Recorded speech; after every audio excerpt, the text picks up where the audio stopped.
നാം വാർത്തകളിൽ നിന്ന് അറിഞ്ഞതുപോലെ കശ്മീരിലെ പഹൽഗാമിൽ രാജ്യത്തെ ഞെട്ടിച്ച ഒരു ഭീകരാക്രമത്തിന് ലോകം സാക്ഷിയായിരിക്കുകയാണല്ലോ. കശ്മീർ സന്ദർശനത്തിനെത്തിയ വിനോദസഞ്ചാരികൾക്ക് നേരെയാണ് സൈനിക വേഷത്തിലെത്തിയ ചില തീവ്രവാദികൾ വെടിയുതിർത്തത്. ഒരു മലയാളി ഉൾപ്പെടെ 26 പേര് കൊല്ലപ്പെട്ടുവെന്നാണ് കേൾക്കുന്നത്. ഈ ഒരു ഭീകരാക്രമണത്തിന്റെ പശ്ചാത്തലത്തിൽ വിശേഷിച്ചും വിശ്വാസികൾ എന്ന നിലയിൽ നാം നിർവഹിക്കേണ്ടുന്ന 5 ദൗത്യങ്ങളെ സംബന്ധിച്ചാണ്, 5 കാര്യങ്ങളെ സംബന്ധിച്ചാണ് ഇന്നത്തെ ഖുതുബയിൽ സൂചിപ്പിക്കുവാൻ ഉദ്ദേശിക്കുന്നത്.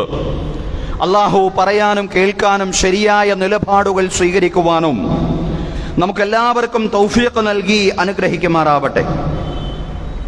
ബഹുമാന്യരായ സഹോദരങ്ങളെ, സഹോദരിമാരെ, ഈ കൂട്ടക്കൊലയ്ക്ക് പിന്നിൽ ആരാണെന്ന് വ്യക്തമായ നിലയിൽ നമുക്കറിഞ്ഞുകൂടാ.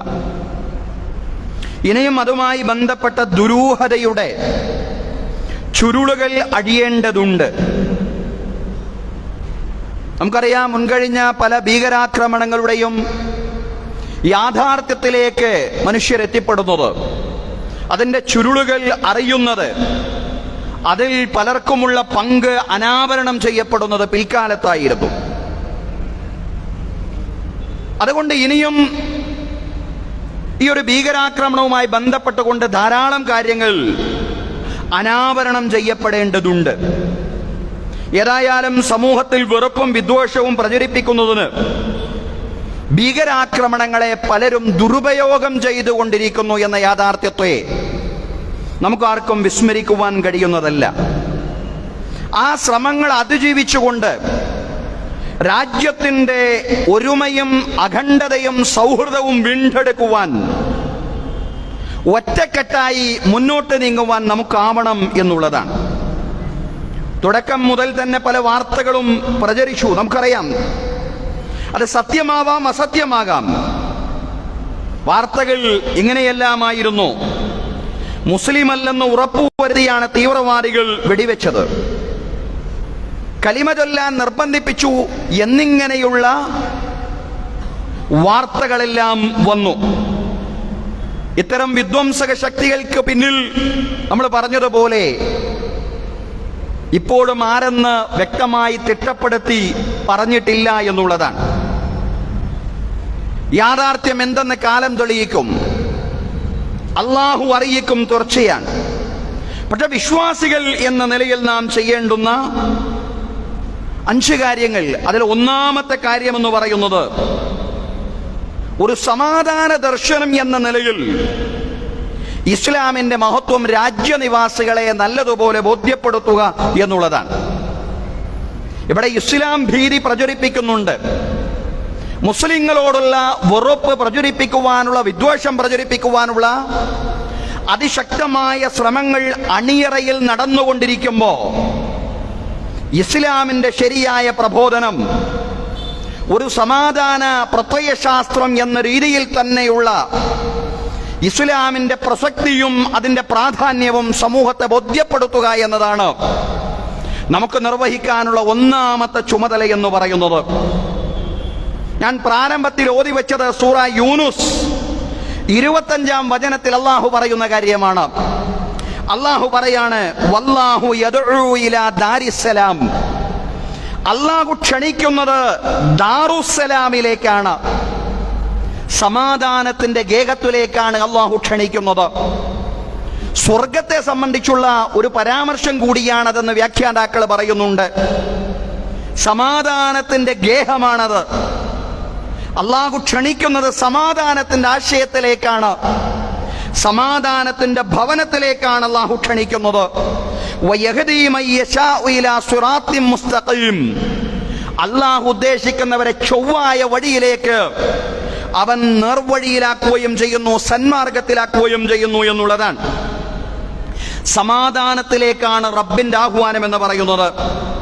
സമാധാനത്തിന് തടസ്സം സൃഷ്ടിക്കുന്ന ഒരു പ്രവർത്തനവും ഒരാളുടെ അടുക്കൽ നിന്നും, വിശേഷിച്ചും ഒരു വിശ്വാസിയുടെ അടുക്കൽ നിന്ന് ഉണ്ടാവാൻ പാടില്ലെന്നാണ് അള്ളാഹുവിന്റെ ഗ്രന്ഥത്തിലൂടെ ആവർത്തിച്ചുകൊണ്ട് പറയുന്നത്.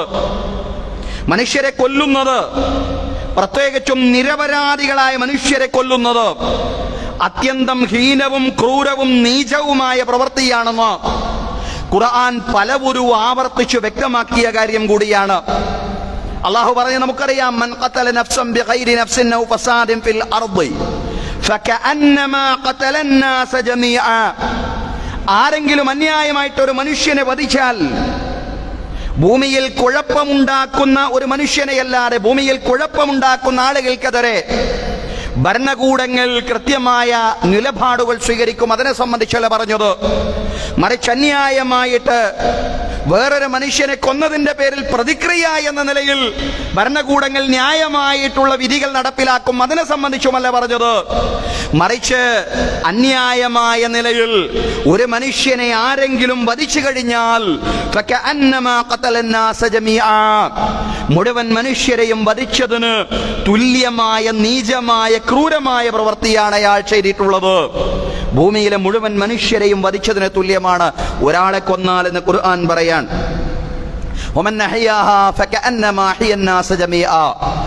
ആർക്കെങ്കിലും മരണക്കയത്തിലേക്ക് മുങ്ങിക്കൊണ്ടിരിക്കുന്ന ഒരാളെ രക്ഷപ്പെടുത്താൻ സാധിച്ചാൽ ഭൂമിയിലെ മുഴുവൻ മനുഷ്യരെയും ജീവിപ്പിച്ചതിന് രക്ഷപ്പെടുത്തിയതിന് തുല്യമായിട്ടുള്ള പുണ്യകർമ്മമാണ് അയാൾ ചെയ്തിട്ടുള്ളത് എന്നും ഖുർആൻ അതേ വചനത്തിന്റെ അടുത്ത ഭാഗമെന്നോണം പറയാണ്. സഹോദരങ്ങളെ, പാളുകൾക്കിടയിൽ രക്തം ചിന്തുക, അതുപോലെ തന്നെ ആളുകളെ കൊല്ലുക, ഇതെല്ലാം തന്നെ വൻദോഷങ്ങളിലൊന്നായിട്ടാണ് ഇസ്ലാം എണ്ണുന്നത്. 7 വൻപാപങ്ങൾ പറയുമ്പോൾ ആ വൻപാപങ്ങളിലൊന്നായിട്ടാണ് പറഞ്ഞിട്ടുള്ളത്. അള്ളാഹു പറയാൻ, വലാ തഖ്തുലുൻ നഫ്സല്ലതീ ഹറമല്ലാഹു ഇല്ലാ ബിൽ ഹഖ്.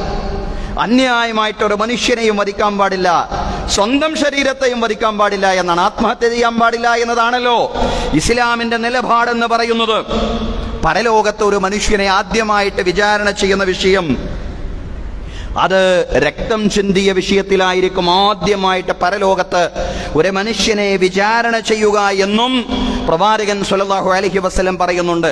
അവ്വലുമായ ഖുദാ ബൈനൻ നാസി ഫിദ്ദിമാ, ജനങ്ങൾക്കിടയിൽ നടക്കുന്ന ആദ്യത്തെ വിചാരണ അത് കൊലപാതകത്തിന്റെ വിഷയത്തിലായിരിക്കുമെന്ന് റസൂലുള്ളാഹി സ്വല്ലല്ലാഹു അലൈഹി വസല്ലം പറയാൻ. മനുഷ്യരെ ആക്രമിക്കരുത് എന്ന് പറഞ്ഞാൽ ഒരു മനുഷ്യനെയും ആക്രമിക്കാൻ പാടില്ല. അതിൽ മുസ്ലിം അമുസ്ലിം എന്നില്ല.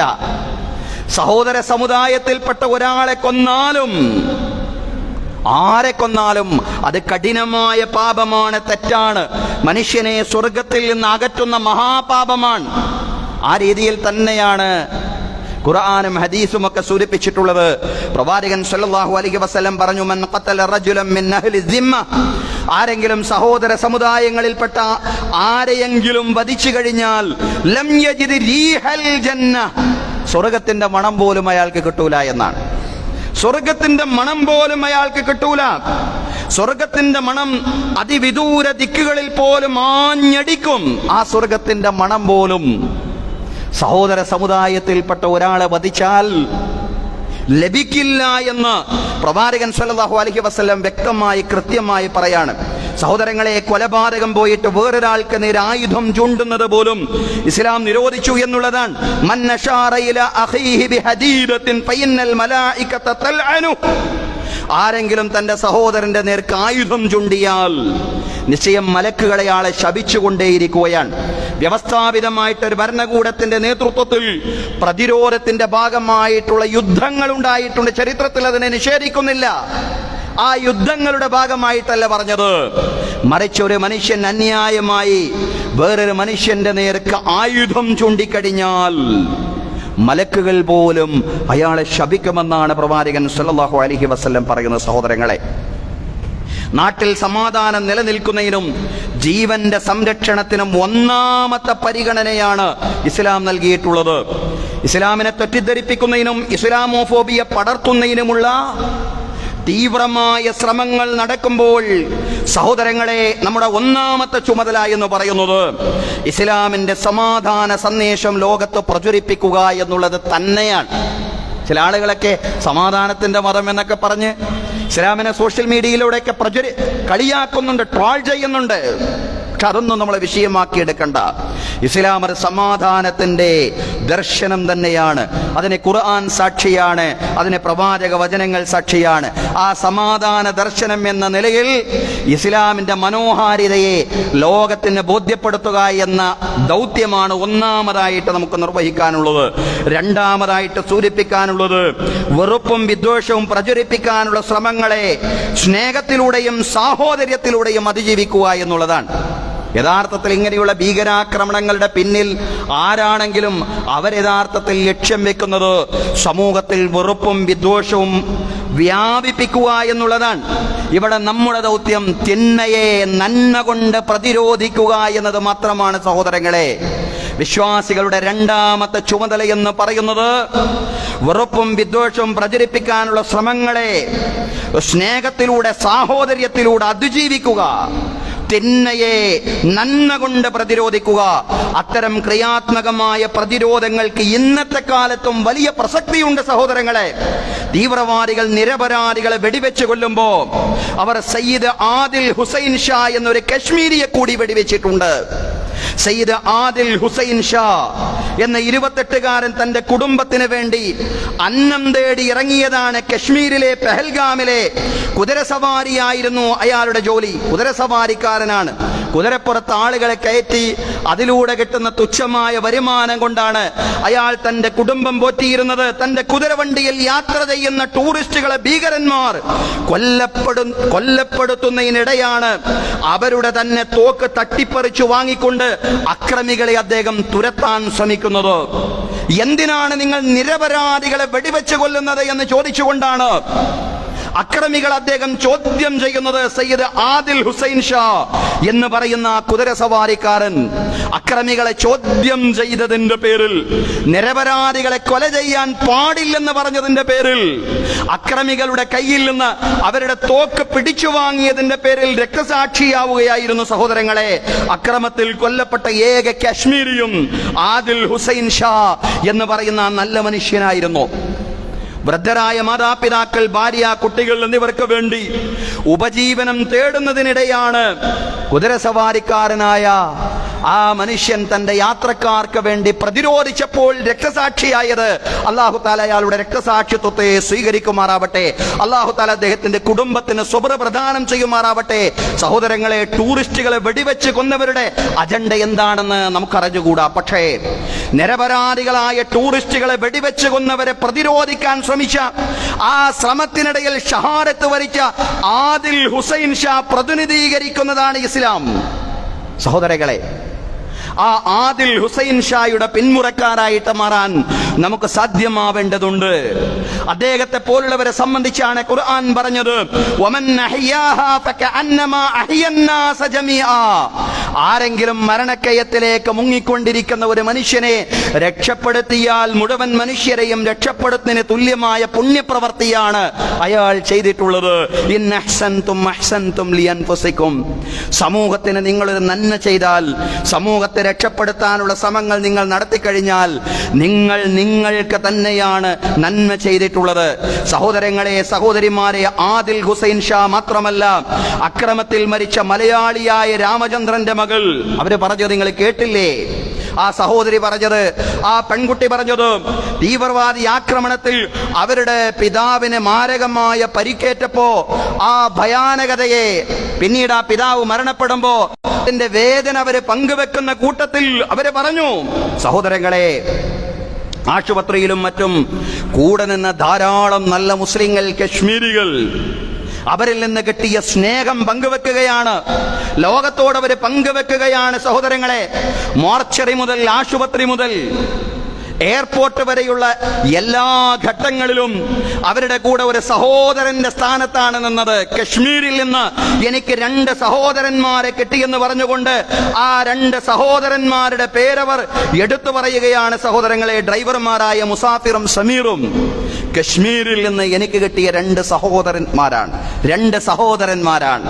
ആ പെൺകുട്ടി പറയാണ്, സഹോദരങ്ങളെ, അങ്ങനെ അവരെ യാത്രയാക്കുമ്പോ, എയർപോർട്ടിൽ അവരെ യാത്രയാക്കുമ്പോ അവരെ പറയാണ്, അള്ളാഹു നിങ്ങളെ രക്ഷിക്കട്ടെ എന്ന് പ്രാർത്ഥിച്ചുകൊണ്ടാണ് ഞാൻ അവരെ യാത്രയാക്കിയത്. സഹോദരങ്ങളെ, ഇങ്ങനെയുള്ള നല്ല നല്ല ധാരാളം മാതൃകകൾ അപകടത്തിൽപ്പെട്ട ആളുകൾ പെടയുമ്പോ അവരെ ഹോസ്പിറ്റലിൽ എത്തിക്കുന്ന എന്ന് മാത്രമല്ല, ഈ അരക്ഷിതാവസ്ഥ അവിടെ ഉണ്ടായപ്പോ അവിടെ നടന്ന ഹർത്താലിനോടൊക്കെ പൂർണ്ണമായിട്ടും സഹകരിച്ച, ഈ അരക്ഷിതാവസ്ഥയോട്, ഈ ഭീകരപ്രവർത്തനത്തോട്, ഈ തീവ്രതയോട് എല്ലാ നിലക്കും വിയോജിച്ച ജനതയാണ് യഥാർത്ഥത്തിൽ കശ്മീരിലെ വിശ്വാസികൾ എന്ന് പറയുന്നത്.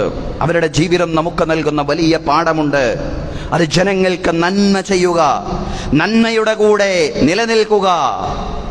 ഈ പറയുന്ന ഭീകരന്മാരുടെ കൂടെയല്ല, നന്മേച്ഛുക്കളായിരുന്നുകൊണ്ട് സമൂഹത്തിന് ഉപദ്രവം വരുത്താതെ സമൂഹത്തിന് നിരന്തരമായിട്ട് ഉപകാരം ചെയ്യുന്നവരായി നമ്മൾ മാറണമെന്ന വലിയ പാഠമാണ് ആദിൽ ഹുസൈൻ ഷാ ലോകത്തെ പഠിപ്പിക്കുന്ന. സഹോദരങ്ങളെ, നമുക്കെല്ലായ്പ്പോഴും മരണക്കയത്തിൽ നിന്ന് ആളുകളെ രക്ഷപ്പെടുത്താനുള്ള അവസരങ്ങളൊന്നും, അങ്ങനെയുള്ള സാഹചര്യങ്ങളൊന്നും ഇല്ലാതിരിക്കട്ടെ. മരണത്തിലേക്ക് ഇതുപോലെയുള്ള ഭീകരാക്രമണങ്ങളൊന്നും ഇല്ലാതിരിക്കട്ടെ.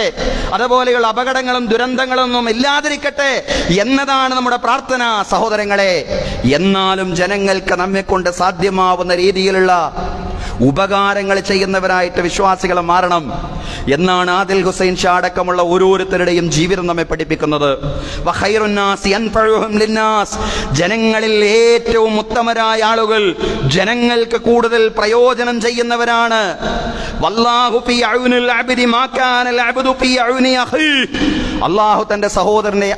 തന്റെ സഹോദരനെ സഹായിക്കുന്ന മനുഷ്യനെ സഹായിച്ചുകൊണ്ടേയിരിക്കും. അള്ളാഹ് അടിമയെ സഹായിച്ചുകൊണ്ടേയിരിക്കും. അടിമ തന്റെ സഹോദരനെ സഹായിക്കുന്നിടത്തോളം അള്ളാഹു അടിമയെ സഹായിച്ചുകൊണ്ടേയിരിക്കും. വിഫൽഘട്ടങ്ങളിൽ, പ്രതിസന്ധി ഘട്ടങ്ങളിൽ ആളുകളുടെ കൂടെ നിൽക്കുക, അവരെ സഹായിക്കുക, ക്രൂരതയ്ക്കും അക്രമത്തിനും എതിരായി നിൽക്കുക, ഭീകരതയുടെ എതിർപക്ഷത്ത് നിൽക്കുക. ഇതാണ് യഥാർത്ഥത്തിൽ ആ സഹോദരങ്ങൾ നമ്മെ പഠിപ്പിച്ച രണ്ടാമത്തെ പാഠമെന്ന് പറയുന്നത്. മൂന്നാമതായിട്ട് സൂചിപ്പിക്കാനുള്ളത്, ഫാസിസ്റ്റ് മർദ്ദക ഭരണകൂടങ്ങളിൽ നിന്ന് എത്ര തന്നെ അനീതി അഭിമുഖീകരിച്ചാലും നിയമം കയ്യിലെടുക്കാൻ ഇസ്ലാം ഒരു സംഘത്തെയും അനുവദിച്ചിട്ടില്ല എന്നുള്ളതാണ്. ആരാണ് വെടിവെപ്പ് നടത്തിയത് എന്ന് മുൻവിധി നടത്തുകയല്ലാതെ, നമ്മൾ തുടക്കത്തിൽ തന്നെ പറഞ്ഞു, അത് വ്യക്തമാവാത്ത കാര്യമാണ്. ഇതുവരെ ദുരൂഹമായി, ഈ അവസ്ഥയിലും ദുരൂഹമായി കിടക്കുന്ന കാര്യമാണ്. അതെല്ലാം അന്വേഷണ സംഘങ്ങൾ സത്യസന്ധമായ അന്വേഷണം നടത്തി യാഥാർത്ഥ്യത്തോട് അനാവരണം ചെയ്യേണ്ട കാര്യങ്ങളാണ്.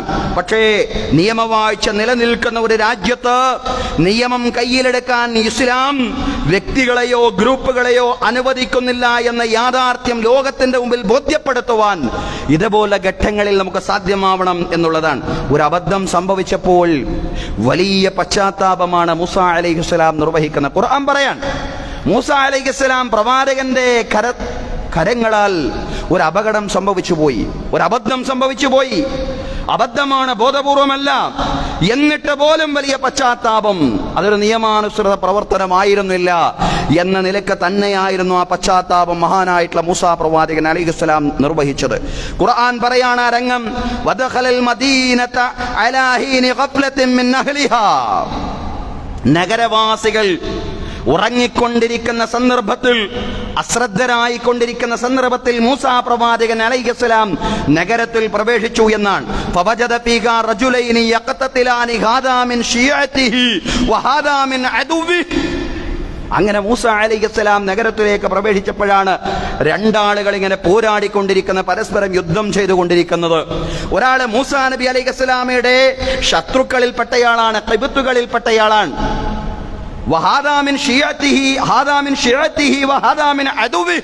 ഒരാള് ശത്രുപക്ഷത്തുള്ളയാളാണെങ്കിൽ വേറൊരാള് തന്റെ കൂട്ടത്തിൽപ്പെട്ട ഇസ്രായേലിയരിൽപ്പെട്ടയാളാണ്. തന്റെ ഗ്രൂപ്പിൽപ്പെട്ട ഇസ്രായേലിയരിൽപ്പെട്ടയാള് ശത്രുവിനെതിരിൽ മൂസാ നബി അലൈഹിസ്സലാമയോട് സഹായാർത്ഥന നടത്തിയെന്നാണ്. മൂസാ നബിയോട്, മൂസ എന്നെ സഹായിക്കണം, ഇയാൾ എന്നെ മർദ്ദിക്കുകയാണ്, ഇയാൾ എന്നെ പീഡിപ്പിക്കുകയാണെന്ന് പറഞ്ഞുകൊണ്ട് സഹായാർത്ഥന നടത്തി. മൂസാ നബി അലൈഹിസ്സലാം തന്റെ സഹോദരനെതിരിൽ ശത്രുവിന് ഒരു ഇടിയങ്ങ്, ഒരു തൊഴിയങ്ങ് കൊടുത്തു. പക്ഷേ ആ തൊഴി മർമ്മത്തിലായി പോയി. അതുകൊണ്ട് അയാളുടെ കഥ കഴിഞ്ഞു എന്നാണ്. അയാൾ മരിച്ചു, ശത്രു മരിച്ചു. ഖാല ഹാദാ മിൻ അമലി ശൈത്വാൻ. മൂസാ നബി അയാളെ കൊല്ലണം എന്ന് കരുതി ചെയ്തതല്ല. ഇയാളിൽ നിന്ന് തന്റെ സഹോദരനെ ഒന്ന്, തന്റെ സുഹൃത്തിനെ ഒന്ന് രക്ഷപ്പെടുത്താൻ വേണ്ടി ചെയ്തതാണ്. പക്ഷേ മരണം അവിടെ സംഭവിച്ചു പോയി. ഈ ഘട്ടത്തിൽ മൂസാ പ്രവാചകൻ അലൈഹിസ്സലാം പറയാണ്, ഖാല ഹാദാ മിൻ അമലി ശൈത്താൻ, പടച്ചവനെ ഇത് പിശാചിന്റെ പ്രവർത്തനങ്ങളിൽ പെട്ടതാണ്, പിശാചാണ് ഇത് ചെയ്യാൻ എന്നെ പ്രേരിപ്പിച്ചത്. ഇന്നഹു അദുവ്വും മുദില്ലും മുബീൻ, നിശ്ചയം പിശാച് നിന്റെ ശത്രുവാണ്, എന്റെ ശത്രുവാണ്. പിശാച് പിഴപ്പിക്കുന്നവനാണ്, വ്യക്തമായും പിഴപ്പിക്കുന്നവനാണ് പിശാച്. ആ പിശാചിന്റെ പ്രേരണക്ക് വശംവദനായി ഞാനിതാ ഒരു തെറ്റ് ചെയ്തിരിക്കുന്നു, റബ്ബേ എനിക്ക് പുറത്തു തരണമേ എന്ന് മഹാനായ പ്രവാചകൻ മൂസാ അലൈഹിസ്സലാം പശ്ചാത്തപിക്കുന്ന ഒരു രംഗമുണ്ട്. ഖാല റബ്ബി ഇന്നി ളലംതു നഫ്സി ഫഗ്ഫിർ ലീ ഫഗ്ഫറ ലഹു. ഖാല റബ്ബി ഇന്നി ളലംതു നഫ്സി, പടച്ചതമ്പുരാനെ ഞാൻ എന്നോട് അതിക്രമം ചെയ്തിരിക്കുന്നു നാഥാ, ഫഗ്ഫിർ ലീ എനിക്ക് പുറത്തു തരണമേ. ഫഗ്ഫറ ലഹു, അല്ലാഹു അയാൾക്ക് പുറത്തു കൊടുത്തു. മൂസാ നബി അലൈഹിസ്സലാമയ്ക്ക് അല്ലാഹു പുറത്തു കൊടുത്തു. ഇന്നഹു ഹുവൽ ഗഫൂറുർ റഹീം, നിശ്ചയം അല്ലാഹു തആല എല്ലാം പുറത്തു തരുന്നവനും അങ്ങേയറ്റം കരുണാവാരിധിയുമാണ്. പിന്നീട് ഒരു ഘട്ടത്തിൽ മൂസാ പ്രവാചകൻ ഫിറഔന്റെ അടുക്കലേക്ക് ചെല്ലുമ്പോ ഫിറഔൻ ചോദിക്കുന്നുണ്ട്, ഞങ്ങളുടെ കൂട്ടത്തിൽപ്പെട്ട ഒരാളെ നീ വധിച്ചില്ലേ? മൂസാ നബി അലൈഹി ഇസ്ലാം ആ വധത്തിനെ ന്യായീകരിച്ചിട്ടില്ല. അബദ്ധത്തിൽ സംഭവിച്ചതാണെങ്കിലും മൂസാ നബി അലൈഹി ഇസ്ലാം പറഞ്ഞു, എനിക്ക് അറിഞ്ഞുകൂടാത്ത ഒരു കാലത്ത്, എനിക്ക് ജ്ഞാനം ലഭിക്കാത്ത, ബോധം ലഭിക്കാത്ത ഒരവസ്ഥയിൽ ഞാനങ്ങനെ ചെയ്തു പോയിട്ടുണ്ട് എന്ന് പറഞ്ഞുകൊണ്ട് ആ കുറ്റം ഏറ്റുപറയുകയാണ് ചെയ്തിട്ടുള്ള. സഹോദരങ്ങളെ, നിയമാനുസൃതമായ പ്രവർത്തനങ്ങളെ ഇസ്ലാം അനുവദിച്ചിട്ടുള്ളൂ എന്നുള്ളതാണ്. നിയമം കയ്യിലെടുക്കുന്നതിനെ ഇസ്ലാം ഒരു നിലയ്ക്കും പ്രോത്സാഹിപ്പിക്കുന്നില്ല. വളരെ കൃത്യമായിട്ട് ഖുർആനിലൂടെ അത് പറയാണ്. നിയമവാഴ്ച നിലനിൽക്കുന്ന ഒരു രാജ്യത്ത് നിയമം കയ്യിലെടുക്കുന്നതിന് ഇസ്ലാം ഒരു നിലയ്ക്കും പ്രോത്സാഹിപ്പിച്ചിട്ടില്ല എന്ന് പറയാൻ. റസൂലുള്ളാഹി സ്വല്ലല്ലാഹു അലൈഹി വസല്ലമയ്ക്ക് ശേഷം ഇസ്ലാമിനും മുസ്ലിങ്ങൾക്കുമെതിരെയുണ്ടായ ഏറ്റവും കടുത്ത ദ്രോഹം എന്ന് പറയുന്നത് രണ്ടാം ഖലീഫ ഉമറുൽ ഫാറൂഖ് റളിയല്ലാഹു അൻഹുവിനെ വധിച്ചതാണ്. ഈ കൊലപാതകത്തിൽ പങ്കാളിയായ ഹുർമുസാനെയും ജുഫൈനയെയും ഉമറുൽ ഫാറൂഖ് റളിയല്ലാഹു അൻഹുവിന്റെ പുത്രൻ ഉബൈദുള്ള വധിച്ചു എന്നുള്ളതാണ് ചരിത്രം. ഉബൈദുള്ളയുടെ ഈ നടപടിക്രമം ഒരിക്കലും ശരിയായില്ല. ഖലീഫയായ തന്റെ പിതാവിനെ വധിച്ചതിന് പ്രതികാരം ചെയ്യുക മാത്രമാണ് ഉണ്ടായത്. എന്നാലും ഉബൈദുള്ളയുടെ നടപടി തീർത്തും തെറ്റും കൊലക്കുറ്റവുമാണെന്നായിരുന്നു സ്വഹാബിമാരുടെ ഏകകണ്ഠമായ തീരുമാനം എന്ന് പറയുന്നത്. ഒരാളെ വധിച്ചാൽ പ്രതികാരം ചെയ്യേണ്ടത് പ്രതിവിധി എന്ന നിലയിൽ വധശിക്ഷ നടപ്പിലാക്കേണ്ടത് ഖിസാസ് എന്ന നിലയിൽ പോലും വധശിക്ഷ നടപ്പിലാക്കേണ്ടത് ഭരണകൂടമാണ്. അതിന് പ്രതികാരം എന്നല്ല പറയാ, പ്രതിവിധി എന്നാണ് പറയാ. ആ ഖിസാസ് എന്ന നിലയിൽ പോലും വധശിക്ഷ നടപ്പിലാക്കേണ്ടതും എന്താണ് ശിക്ഷയെങ്കിൽ ഇത് കൊടുക്കേണ്ടതും ഭരണകൂടമാണ്. അത് നിയമം കയ്യിലെടുക്കുന്ന രീതിയായപ്പോ തന്റെ പിതാവിന്റെ ഘാതകരോടാണ് ചെയ്തതെങ്കിൽ പോലും അത് ശരിയായില്ല, അത് തെറ്റായി, അത് കൊലക്കുറ്റമായി പോയി എന്ന് സ്വഹാബിമാർ ഐക്യകണ്ഠേന ഒരു തീരുമാനത്തിലെത്തിയ ഒരു സാഹചര്യമെല്ലാം തന്നെ ചരിത്രത്തിൽ നിന്ന് നമുക്ക് കാണാൻ സാധിക്കുന്നതാണ് സഹോദരങ്ങളെ. അതുകൊണ്ടാണ് നമ്മൾ ആവർത്തിച്ചുകൊണ്ട് പറയുന്നത്, നിയമവാഴ്ച നിലനിൽക്കുന്ന ഒരു രാജ്യത്ത് നിയമം കയ്യിലെടുക്കുക എന്ന് പറയുന്ന ആ ഒരു രീതിയെ ഒരു വ്യക്തിയെയും അനുവദിച്ചിട്ടില്ല, ഒരു സംഘത്തെയും അനുവദിച്ചിട്ടില്ല. ഇതാണ് ഇസ്ലാമിന്റെ നിലപാട്. ഇത് വിശ്വാസികൾക്ക് ബോധ്യമുള്ള കാര്യവുമാണ്. അതുകൊണ്ട് തന്നെ വിശ്വാസികൾ, ബോധമുള്ള വിശ്വാസികൾ ആരും ആ അർത്ഥത്തിൽ ഇങ്ങനെ ചെയ്തിട്ടില്ല എന്ന് നമുക്ക് ഉറപ്പിച്ചു പറയാൻ സാധിക്കുന്നതാണ്. നാലാമതായിട്ട്, നമ്മുടെ നാട്ടിലെ കേന്ദ്ര ഭരണകൂടത്തിന്റെ കീഴിൽ ക്രമസമാധാനം എത്രമാത്രം ദുർബലമാണ് എന്ന് ഈ ഭീകരാക്രമണം നിരന്തരമായിട്ട് ലോകത്തോട് വിളിച്ചു പറയുകയാണ്. എത്രമാത്രം ദുർബലമാണ് രാജ്യത്തെ ക്രമസമാധാനം, അത് തിരിച്ചറിയാൻ ഭരണകൂടത്തിന് സാധ്യമാവേണ്ടതുണ്ട്. നമുക്കറിയാം, സുരക്ഷാ സേനയെപ്പോലും വിന്യസിപ്പിക്കുന്നതിൽ വലിയ പരാജയമാണ് ഏറ്റുവാങ്ങിയത്. 370-ാം വകുപ്പ് എടുത്തു കളയുകയും ഇന്റർനെറ്റ് പോലുമില്ലാതെ കശ്മീരിനെ പൂട്ടിയിടുകയും ചെയ്തത് കശ്മീരികളുടെ ഭരണകൂടത്തോടുള്ള അവിശ്വാസം വർദ്ധിപ്പിക്കുകയാണ് ചെയ്തത് എന്ന് മുതിർന്ന പല പൊതുപ്രവർത്തകരും രാഷ്ട്രീയ നേതാക്കന്മാരും തുറന്നു പറഞ്ഞ സാഹചര്യം കൂടിയാണിത്. ഇത്തരം സാഹചര്യങ്ങളെയെല്ലാം തക്കം പാർത്തിരുന്ന പാക്കനുകൂല ഭീകര സംഘടനകൾ അവർക്ക് അവസരം നൽകുകയാണ് യഥാർത്ഥത്തിൽ ഭരണകൂടത്തിന്റെ പല നടപടികളും എന്ന് നമുക്ക് കാണാൻ സാധിക്കുന്നതാണ്. ഇതൊന്നും നമ്മൾ മാത്രം പറയുന്നതല്ല. ഇത്തരം നിലപാടുകൾ പല രാഷ്ട്രീയ നേതാക്കളും ഇതിനകം വ്യക്തമാക്കി കഴിഞ്ഞതാണ് സഹോദരങ്ങളെ. ഏതായാലും ഈ ഘട്ടത്തിൽ രാജ്യത്തിന്റെ വേദനയോടൊപ്പം എല്ലാവർക്കും ഐക്യത്തോടുകൂടി, കെട്ടുറപ്പോടുകൂടി ഉറച്ചു നിൽക്കാൻ സാധ്യമാവണം എന്നുള്ളതാണ്. അഞ്ചാമതായിട്ട് സൂചിപ്പിക്കാനുള്ളത് മുസ്ലിങ്ങൾ മാത്രമല്ല, ലോക സമാധാനത്തിന് വേണ്ടി പ്രവർത്തിക്കുന്ന ഒരുപാട് നല്ല മനുഷ്യരുണ്ട്. അവരുടെ കൂടെ ഉറച്ചു നിൽക്കുവാൻ, ലോകത്തിന്റെ നന്മയ്ക്കും സമാധാനത്തിനും ലോകത്തിന്റെ നിർഭയത്വത്തിനും ആ നന്മയും സമാധാനവും കെട്ടിപ്പടുക്കാൻ വേണ്ടി നന്മേച്ചുക്കളായ സുമനസ്സുകളുടെ കൂടെ ഒരുമിച്ച് പ്രവർത്തിക്കുവാൻ നമുക്ക് സാധ്യമാവണം എന്നുള്ളതാണ്. ഈ അടുത്ത് മരണപ്പെട്ട ലോക കത്തോലിക്ക സമൂഹത്തിന്റെ അധിപൻ ഫ്രാൻസിസ് മാർപ്പാപ്പയെ സമാധാനത്തിന്റെ ഒരു സന്ദേശവാഹകൻ എന്ന നിലയിൽ തന്നെ നമുക്ക് അനുസ്മരിക്കാൻ സാധ്യമാവണം. ക്രിസ്മസ് ദിനത്തിൽ അദ്ദേഹം പ്രസംഗിച്ചത് ആയുധങ്ങളുടെ ശബ്ദം നിലക്കണം എന്നായിരുന്നു. മരണത്തിന് തൊട്ട് മുമ്പ് നടന്ന ഈസ്റ്റർ ദിനത്തിലും ഗസയിലെ സമാധാനം എന്ന വലിയ ആശയമാണ് അദ്ദേഹം പങ്കുവെച്ചത്. ക്രിസ്മസ് ദിനത്തിലും പങ്കുവെച്ചത് സമാധാനം വേണമെന്നാണ്. ഈസ്റ്റർ ദിനത്തിലും ആവർത്തിച്ചു പറഞ്ഞത്, മരണത്തിന്റെ തൊട്ട് മുമ്പുള്ള ഈസ്റ്റർ ദിനത്തിലും ആവർത്തിച്ചുകൊണ്ട് ലോകത്തോട് പറഞ്ഞത് ഗസയിൽ സമാധാനം പുനഃസ്ഥാപിക്കണം എന്നുള്ളതാണ്. ഇത്തരം നല്ല ക്രൈസ്തവരെ അള്ളാഹു തന്നെ പ്രത്യേകം പ്രശംസിക്കുന്നുണ്ട്. സഹോദരങ്ങളെ, വലതജിദന്ന അഖ്റബഹും മവദ്ദത്തൻ ലില്ലദീന ആമനു അല്ലദീന ഖാലൂ ഇന്നാ നസ്വാറാ. നിങ്ങളോട് ഏറ്റവും സ്നേഹമുള്ളവർ നിങ്ങൾക്ക് വേദക്കാരിൽ കാണാൻ കഴിയുന്നതാണ്. ഞങ്ങളാണ് ക്രൈസ്തവർ, നിശ്ചയം ഞങ്ങളാണ് ക്രൈസ്തവർ എന്ന് പറഞ്ഞ ആളുകൾ, അവരിൽ നിങ്ങളോട് ഏറ്റവും സ്നേഹമുള്ള ഒരുപാട് ആളുകളെ നിങ്ങൾക്ക് കാണാൻ സാധിക്കുന്നതാണ്. നല്ല ഒരുപാട് മനുഷ്യരെ എല്ലാ വിഭാഗങ്ങളിലും കാണാൻ കഴിയുമെന്ന് ഖുർആൻ പറയാണ്. എന്തെന്നാൽ അവരുടെ കൂട്ടത്തിൽ പണ്ഡിതാചാര്യന്മാരും പുരോഹിതന്മാരുമുണ്ട്. വിവരമുള്ള, ചിന്തിക്കുന്ന, ദൈവത്തെ ഭയപ്പെടുന്ന ആളുകൾ അവരുടെ കൂട്ടത്തിലുണ്ട്. നിശ്ചയം അവർ അഹങ്കരിക്കാത്ത ആളുകളാണ്, നല്ല മനുഷ്യർ അവരുടെ കൂട്ടത്തിലുണ്ട്. ആ നല്ല മനുഷ്യരെ കാണാൻ നിങ്ങൾക്ക് സാധിക്കണമെന്ന് 1400 വർഷങ്ങൾക്ക് മുമ്പ് ഖുർആൻ പറയാണ്. വൈദാ സമിഉ മാ ഉൻസില ഇല റസൂലി തറാ അയ്യുനഹും തഫീലു മിനദ് ദംഇ മിമ്മാ അറഫൂ മിനൽ ഹഖ്.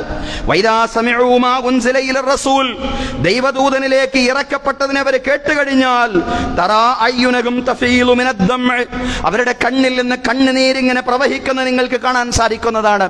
മിമ്മാ അറഫൂ മിനൽ ഹഖ്, അവരെ മനസ്സിലാക്കിയ സത്യം നിമിത്തം അവരെങ്ങനെ കരയുകയാണ് ഈ ദിവ്യ സന്ദേശം കേട്ടുകൊണ്ട്. യഖൂലൂന റബ്ബനാ ആമന്നാ ഫക്തുബ്നാ മഅശ്ശാഹിദീൻ, അവരെ പറയുമെന്നാണ് പറയുന്നത്, പടച്ചവരെ ഞങ്ങൾ വിശ്വസിച്ചിരിക്കുന്നു, അല്ലാഹുവേ സാക്ഷികളുടെ കൂടെ ഞങ്ങളെയും നീ രേഖപ്പെടുത്തണമേ എന്ന് പറയുന്ന സുമനസ്സുകൾ എല്ലാ മതവിഭാഗങ്ങളിലുമുണ്ട്. വേദം നൽകപ്പെട്ട ആളുകളിലുണ്ട്, പണ്ഡിതന്മാരിലുണ്ട്, പുരോഹിതന്മാരിലുണ്ട് എന്ന് ഖുർആൻ പ്രത്യേകമായിട്ട് പറയാണ്. സഹോദരങ്ങളെ, സഹോദരിമാരെ, നമുക്കെല്ലാം അറിയാവുന്നത് പോലെ ലോക സമാധാനത്തിന് വേണ്ടി ആഗ്രഹിച്ച ഒരു വലിയ മനുഷ്യനായിരുന്നു ഫ്രാൻസിസ് മാർപ്പാപ്പ. ലോകത്തിന്റെ സമാധാനവും നന്മയും നീതിയും ആഗ്രഹിക്കുന്ന ചെറുതും വലുതുമായ എത്രയോ നല്ല മനുഷ്യരുണ്ട്.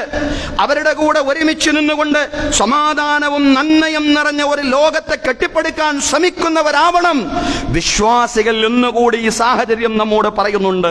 സഹോദരങ്ങളെ, സഹോദരിമാരെ, ഭീകരാക്രമണത്തിന്റെ ക്രൂരതയുടെ വാക്കുകൾ കേൾക്കുമ്പോൾ, ക്രൂരതയുടെ വാർത്തകൾ കേൾക്കുമ്പോൾ 5 കാര്യങ്ങളാണ്, 5 കാര്യങ്ങൾ വിശ്വാസികൾ എന്ന നിലയിൽ നമുക്ക് നിർവഹിക്കാൻ കഴിയണം എന്നുള്ളതാണ്.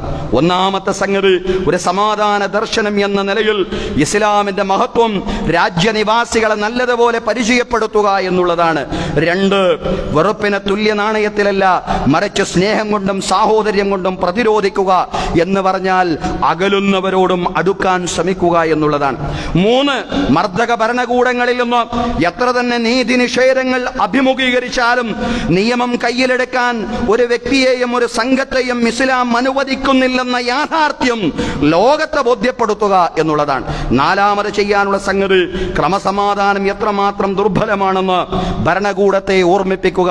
സുരക്ഷിത സംവിധാനങ്ങൾ ഉണ്ടാക്കുവാൻ ഭരണകൂടത്തെ പ്രേരിപ്പിക്കുന്നതോടൊപ്പം തന്നെ രാജ്യത്തിന്റെ വേദനയിൽ ഐക്യത്തോടുകൂടി, കെട്ടുറപ്പോടുകൂടി ഒരുമിച്ച് നിൽക്കുക എന്നുള്ളതാണ്. 5 നിർവഹിക്കാനുള്ളത്, സുമനസ്സുകളുടെ കൂടെ നിന്നുകൊണ്ട് ലോകത്തിന്റെ സമാധാനത്തിനും രാജ്യത്തിന്റെ സമാധാനത്തിനും നന്മയ്ക്കും നീതിക്കും വേണ്ടി പണിയെടുക്കുക എന്നുള്ളതാണ്. സഹോദരങ്ങളെ, ഈ 5 ദൗത്യങ്ങളും ഭംഗിയായി നിർവഹിക്കുവാൻ നാഥൻ നമുക്ക് തൗഫീഖ് നൽകി അനുഗ്രഹിക്കുമാറാവട്ടെ. അഖൂലു ഖൗലി ഹാദാ വഅസ്തഗ്ഫിറുല്ലാഹ ലീ വലക്കും. ഇന്നല്ലാഹ വമലായികതഹു യുസല്ലൂന അലൻ നബി യാ അയ്യുഹല്ലദീന ആമനൂ സ്വല്ലൂ അലൈഹി വസല്ലിമൂ തസ്ലീമാ. تسليما